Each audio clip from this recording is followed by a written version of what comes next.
So it's day 4, and as I had kind of hoped last night, our infusion was canceled at the hospital today, or it was rescheduled till possibly tomorrow. So we got about 6, 8 inches of snow last night, which was beautiful. And after breakfast this morning, Case said he wanted to go out and play in the snow. So we did have gloves and a hat, and so I posted earlier some pictures of him building a snowman, and he totally got it. I'm And building I a helped him a little bit, and he snowman. built his I'm own building little a snowman, snowman. and then went and got I'm sticks building for a the arms. snowman And today. I mean, it was really pretty fascinating that he knew how to do this by himself. And of course, we were singing all along, "Do you want to build a snowman?" So that was fun.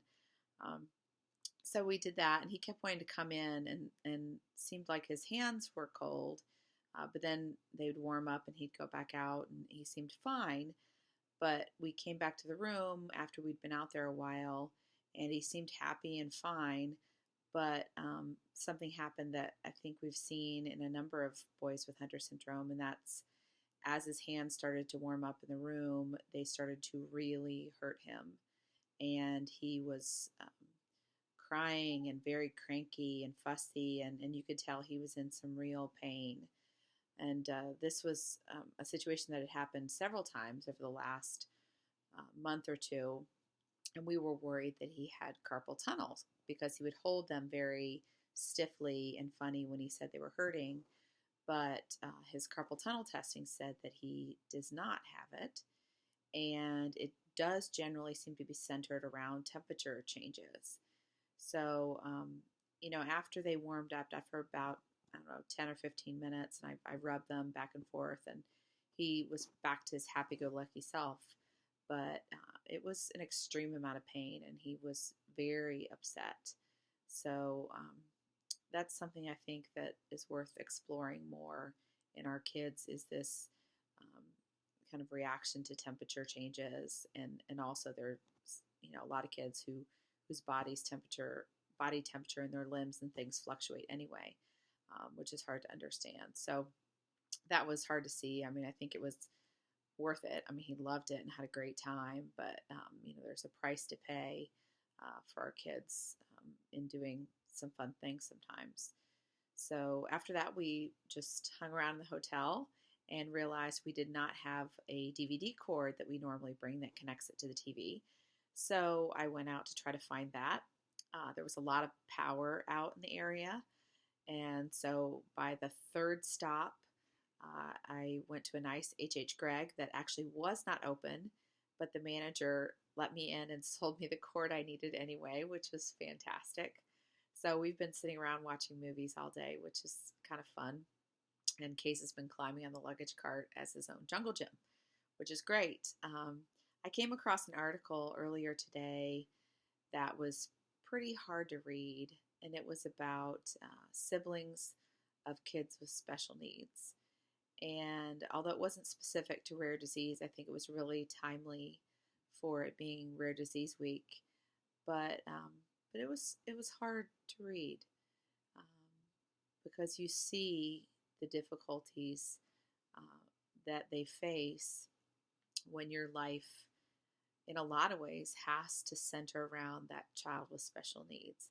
And I think it made me realize, especially over the last almost 4.5 years, that, and I've told this to other families who are looking at the trial has to come first, um, because you have to go, and there's certain things you have to do. And the sad part of that is it makes everything else come second, third, fourth, and including your other kids in your family. And so that was hard because I realized too that when I'm here in North Carolina, it's a lot easier for me to not even think about my other kids, which is horrible. But because it's so hard to be pulled in two directions, and especially when I'm here for a long time, staying kind of focused and in this world is easier for me mentally and emotionally, and keeps me on task with what has to be done, and making sure Case can handle a lot of this stuff. Um, it's hard to think back and forth. Um, but in light of that, I we were sitting here during the day and we Skyped with the boys, and it's they clearly missed us. And one of my sons kept saying, "I love you, Mom. I love you." And it just I can see sometimes why it's hard for me to call home or Skype home, because um, it's hard to see that they miss us and that it's hard for them. And I think it brings on more guilt. It's not their fault, um, but it makes you feel more torn, and it makes being here harder. And so, yeah, I don't have a solution for that. It's just one of those things I think that comes from being in a trial where you're gone a lot. And obviously, this was a lot worse at the beginning. I've told some of the families in the phase 2-3 trial that, in the phase 1 trial, the first, I think, 7 months, including travel, we were gone 9 days a month. And so, literally, your life did totally revolve around the trial and around who was coming with you and who was taking care of your kids. And then in between there might be surgeries and other things. And so this is fairly easy now to have one trip a year that's 11 days, at least I think. But yeah, that's one of the hardest part is splitting time in your family.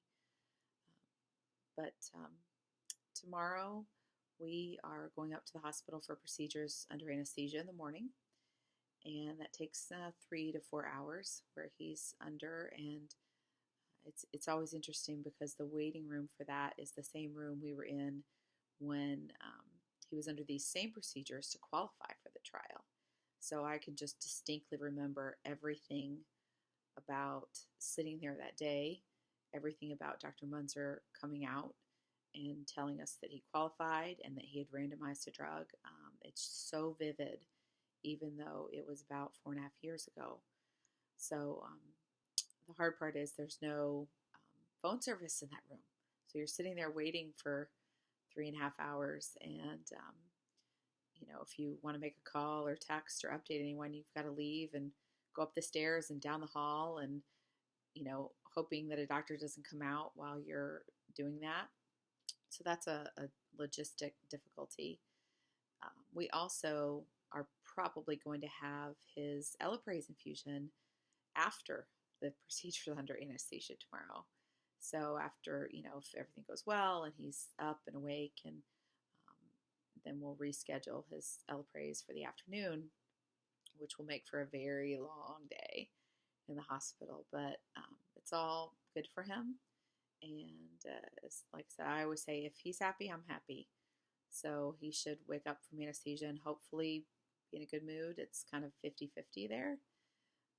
But if we bring his favorite food and his favorite toys and his Post-its and highlighters, then hopefully we can make it work and he won't be too upset for another 4 hours of infusion. That's the thing about being in trials too. You have to be flexible. You could just kind of throw up your hands and say, what are we supposed to do today? And you kind of have to go with the flow. Or if a port breaks, then you have to schedule surgery and come back a week later or 2 weeks later. This happens. You just have to deal with it. That's what the disease is too. But this just adds another layer of kind of complexity to your life and your emotions. And I think it would be really hard if it weren't for the fact that you see a lot of benefit, because it does add that whole another layer to your life. And speaking of benefit, it's, Case a lot of times lately has been saying things like, I'm going to go to college. I'm going to go to high school. I'm gonna be a doctor. I want to get married. And I don't know that he totally understands what all of these things are, but he's hearing them somewhere and he's thinking about them and he's saying it. And it's just kind of mind blowing. And I literally almost cry every time he says something like that, um, I don't know. I don't know if the crying is out of hope that that's true. That yes, that you'll grow up and you know go to high school,